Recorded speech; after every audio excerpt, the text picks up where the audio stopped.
हाँ नमस्कार। ये स्पेशली ये मैं AEDO के लिए है। ठीक है, AEDO के लिए मैं आपको बता देता हूँ। ठीक है, AEDO के लिए ठीक है, एग्ज़ाम तो कैंसिल हो गया है।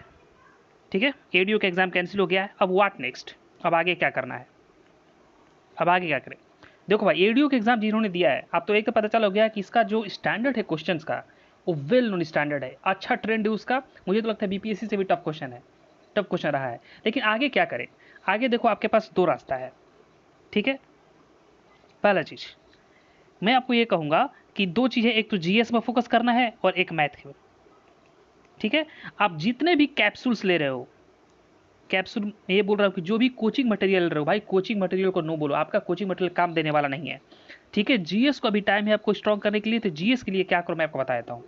ठीक है, आप 9th 10th 11th और 12th का, ठीक है, NCERT, केवल एनसीईआरटी के अलावा जो भी करोगे भाई वो काम देने वाला नहीं है। ओनली एनसीईआरटी से आगे और कुछ नहीं करना है। ठीक है, मैं आपको सब्जेक्ट स्पेसिफिक बता देता हूँ कि कौन कौन सा एनसीईआरटी किसके लिए करना है। ठीक है, जैसे देखो हिस्ट्री के लिए, हिस्ट्री के लिए क्या करना है, हिस्ट्री के लिए 9th 10th 11th और 12th का हिस्ट्री कर लीजिए। ठीक है, इसमें और हिस्ट्री में इसमें तीन भाग में। मॉडर्न के लिए सबसे ज़्यादा फोकस करना है, तो मॉडर्न में कहाँ से करना है, मॉडर्न में करना है स्पेक्ट्रम। स्पेक्ट्रम से बाहर मत जाइए, स्पेक्ट्रम से बाहर ना कुछ आया है ना आएगा। ठीक है, उसके बाद मिडिवल इंडिया के लिए, मिडिवल इंडिया के लिए क्लास 11th का जो NCERT है ना, आर्य शर्मा का,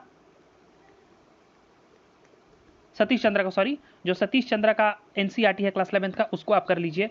सिमिलरली एंशिएंट इंडिया के लिए, एंशिएंट इंडिया के लूसेंट के साथ साथ लूसेंट प्लस क्लास 9th का जो NCERT का बुक है, ठीक है, उसको कर लीजिए। हिस्ट्री डन है, इससे बाहर NCERT के लिए, हिस्ट्री के लिए बाहर मत जाइएगा। मॉडर्न के लिए आप NCERT मत देखिए, क्योंकि स्पेक्ट्रम से बहुत अच्छा क्वेश्चन है। आप UPSC से अगर क्वेश्चन हो सकता है तो ADO के लिए ऐसे ही हो सकता है। ठीक है, सिमिलरली हम आते हैं दूसरे पे। ठीक है, अब ज्योग्राफी के लिए आपको बता देता हूँ। ठीक है, NCERT के लिए सिमिलरली फीस सेम, आपको क्या करना है, क्लास 11th और क्लास 12th का, ठीक है, जो फिजिकल ज्योग्राफी है, तो फिजिकल ज्योग्राफी है, ठीक है, और प्लस जो फंडामेंटल ज्योग्राफी है क्लास 11th का, ठीक है, फंडामेंटल, जो फंडामेंटल, इसका मतलब सिमिलरली है, ये NCERT का बुक है। ठीक है, NCERT का बुक है। ठीक है, इसमें इसमें इसमें जो है आपको मिल जाएगा फिजिकल ज्योग्राफी में, इसमें आपको मिल जाएगा जैसे reverse, drainage system, agriculture, agriculture को लेकर, सॉइल्स को लेकर, ठीक है, इन सब चैप्टर्स यहाँ पर मिल जाएगा। फंडामेंटल फिजिक्स में आपको आपको यहाँ मिल जाएगा लैंड फॉर्म्स, क्लाइमेटोलॉजी, ठीक है, ओशियनोग्राफी, ये सब भी मिल जाएगा। तो मुझे, मेरा कहना ये है कि भाई आप ज्योग्राफी के लिए भी क्लास 11th का दोनों पार्ट में बुक आ रहा, पार्ट 1 और पार्ट 2, ये दोनों को रीड कर लो, उससे बाहर मत जाओ। It will help you for AEDO, along with it this will also help you for BPSC। किसी भी मार्केट से नई नई बुक्स जो आ रही है उसके पीछे आप लोग मत दौड़ो, कुछ नहीं होने वाला है उससे। ठीक है, सिमिलरली इकोनॉमी के लिए देखते हैं। तो इकोनॉमी के लिए क्या है, इकोनॉमी के लिए तो आप इसमें इस बार आपने देखा होगा 7 से 8 नंबर जो है आपका इकोनॉमी के सर्वे एंड ऑल और जो न्यूज़ में रह रहा उसके ओरिएंटेड आया है। साथ में साथ क्या करना है, क्लास 11th का जो इकोनॉमी का NCERT है, NCERT, ठीक है, उसको कर लेना है, इससे बाहर नहीं करना है। ठीक है, उसके बाद जो बाकी का कुछ भी टर्म्स आएगा वो सब आपको करंट अफेयर से मिल जाएगा। ठीक है, अब कौन सा एक बचा है, हाँ, इन्वायरमेंट के रिलेटेड। देखिए इन्वायरमेंट के रिलेटेड ना, ये जो मेनली जो है इन्वायरमेंट को आपको अलग से नहीं देखेंगे, कुछ कुछ चीज़ को देख लेना चाहिए, जैसे बायोडाइवर्सिटी आप देख लो। ठीक है, ग्लोबल वार्मिंग के लेकर जो गैसेस हैं वो देख लो। फिर जो ये सब से टर्म्स देखे होंगे कि हाइड्रोलिसिस वाला जो हो गया, फिर सल्फर के रिलेटेड, फॉस्फोरस के रिलेटेड, ये सब जो है ये सब देख लो। ठीक है, उसके बाद बायोडाइवर्सिटी में कुछ ज़्यादा और जाने के लिए है नहीं, अल्फ़ा बीटा और गामा देख लो।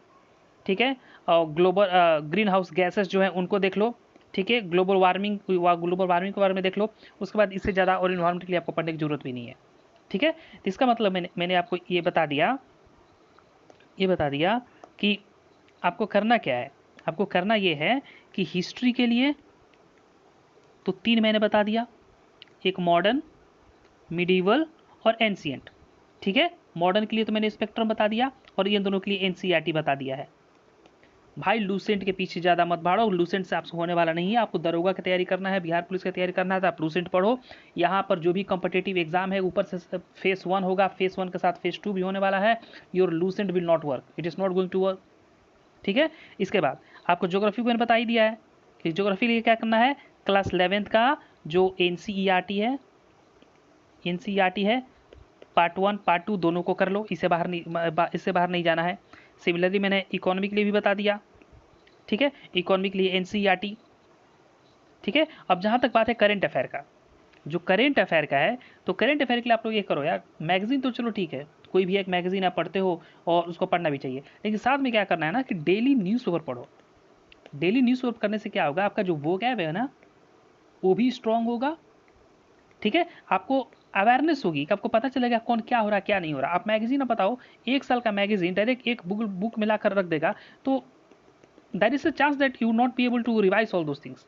ठीक है, ये है तो मैगजीन को चलो ठीक है, एग्जाम टाइम एक मैगजीन उठाकर मैगजीन पढ़ लो, लेकिन साथ में साथ प्लीज़ न्यूज़पेपर आप पढ़ते रहो। ठीक है, बिना न्यूज़पेपर होने वाला नहीं है।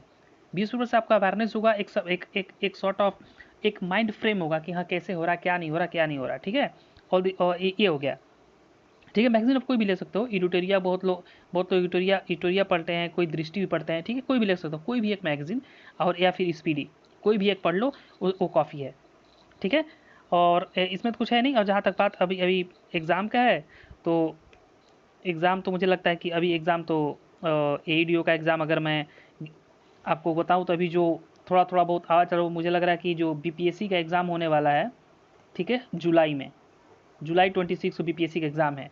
अब एईडीओ होने वाला है तो मुझे लगता है कि अगस्त के आसपास ही होगा, उससे पहले तो चांस बहुत कम बनता है। ठीक है, क्योंकि अब सुनने में आ रहा है कि एईडीओ भी फेस 1 फेस 2 में होगा।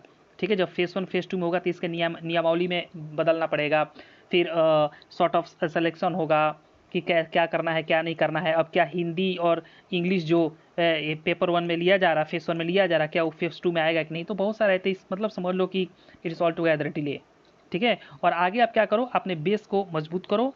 ठीक है, एनसीईआरटी भाई, एनसीईआरटी से बाहर आप मत जाओ, एनसीईआरटी ही सब कुछ है। 1-2 क्वेश्चन के लिए आप किसी भी कैप्सूल और पूछो, net is not going to work at all. ठीक है, और आगे भी ऐसे वीडियो लाएँ कि आगे क्या करना है, कौन सा स्पेस में कौन कौन, फॉर एग्जाम्पल हिस्ट्री है तो हिस्ट्री में कौन कौन सा चैप्टर्स पढ़ना है। ठीक है, उसको मैं आगे 1-2 दिन में बता दूंगा कि हिस्ट्री में कौन कौन सा चैप्टर पढ़ना है, कहाँ से क्वेश्चन आया है। एडीओ आपके लिए क्या है ना कि आपको बेस बन गया है कि क्वेश्चन यहाँ से आ रहा है, यहाँ से नहीं आ रहा। और एडीओ का क्वेश्चन पेपर निकाल लो, उसको प्रिंट आउट कर लो, उसको सामने रख दो, उसके साथ ही आसपास घूमते रहो, उसके ऑप्शन से उसको चूज ही करते रहो। ठीक है, उसके बाद हम आपसे मिलते हैं। अगर आपको हमारा जो इन्फॉर्मेशन आपको पसंद लगे तो प्लीज़ आप इसको सब्सक्राइब कीजिए और आगे हम ऐसे वीडियो डालें ताकि आपको पता चले कि आगे करना क्या है, कैसे करना है, क्या नहीं करना है। ठीक है, थैंक यू।